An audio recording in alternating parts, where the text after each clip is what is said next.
ڕۆژگارێ فەرماندەی هەموو هێزە ئاسمانیەکانی عێراق بوو، بەڵام ئێستا دەبێت لە ئاسمانەوە بڕواتەوە ناو زیندان و 2 ساڵ لە پشتی شەکانی زیندان بەسەر ببات.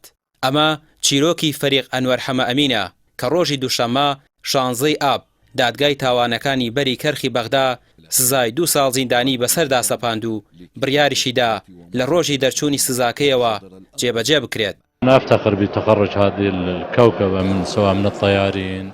فەریق ئەنوەر حەمەئەمین ویستی لەدەست زیندان و سزا ڕابکات و لە کاتی گواستنەوەی بۆ زیندان داوا لەو دەستەی پاسەوانیە دەکات کە بڕیار وایە بۆ زیندان بیگواستنەوە مۆڵەتی بدەن هێندێک جلوبەرگ و پێداویستی تایبەت لە نێو سیارەکەی بهێنێت کە برازایەکی بەناوی عەقید ئەرشەد ساڵح شۆفێری بووە. لە کاتی چوونە ناو ئۆتۆمبیلەکە دەمانچە دەخەنە سەرسەری ئەو ئەفسەرەی لەگەڵ فەریق ئەنوەر هاتووە و هەڕەشەی کوشتنی لێ دەکەن و دواتر هەڵدێن. بەڵام زۆری نەبر ئۆتۆمبیل و برازاکەی دەستگیر کرانەوە. پاش چەند سەعاتێکیش فەریق ئەنوەر خۆشی دەستگیر کرایەوە و دواتر ڕەوانەی زیندان کرا.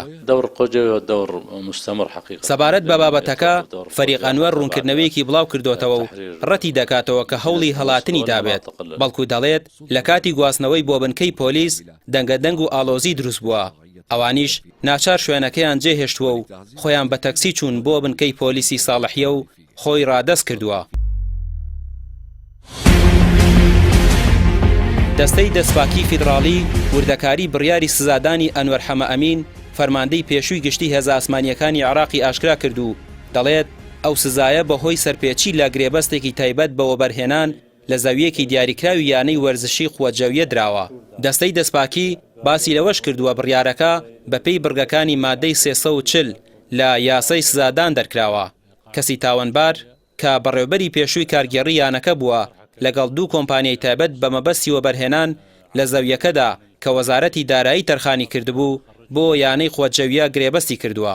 ئەنوەر حەمەئەمین ماوەی 2 ساڵ لەمەوبەر بە تۆمەتی گەندەڵی ڕاگیراوە و زیندانی کراوە. دواتریش سەرجەم پلە و شایستە سەربازیەکانی و ئۆتۆمبیلە تایبەتەکەی لە جۆری توێتا لانگرۆزەر لێ سەندراوەتەوە و خانەنشین کراوە. ئەنوەر حەمەئەمین لە نێوان ساڵەکانی 2008 بۆ 2019 فەرماندەی هێزی ئاسمانی عێراق بووە. خەڵکی کەرکووکە و لە ساڵی 1978 بە پلەی ملازم لە کۆلێژی سەربازی دەرچووە. لە نێو سوپای عێراقدا چەندین پلەی سەربازی هەبووە. ئەنوەر حەمەئەمین لە 24 کانونی یەکەمی 2007 و لە سەردەمی سەرۆکوەزیرانی حەیدەر عەبادیش بە تۆمەتی بەهەدەردانی پارە و مڵکی گشتی لە دۆسیەی کڕینی فڕۆکە چیکیەکان فەرمانی دەستگیرکردنی بۆ دەرچووە. بە وتەی سەرچاوەکانی دادوەری فەریق ئەنوەر حەمەئەمین لە ئەیلولی ساڵی ڕابردوو خانەنشین بووە و ڕوبەڕووی دادگا کراوەتەوە، بەڵام ئەو کات بە فشاری حیزبی و بەڵگە و کەفالەتنامە ئازاد کراوە. يعني منذ بدايات وجود القوى الجوية بعد ئەنوەر حەمەئەمین فەرماندەی پێشووی هێزی ئاسمانی عێراق سەرەتا ئەندامی یەکێتی نیشتیمانی کوردستان بوو، دواتر پەیوەندی بە پارتی دیموکراتی کوردستانەوە کرد و لە ساڵی 2015ەوە بۆتە پارتی.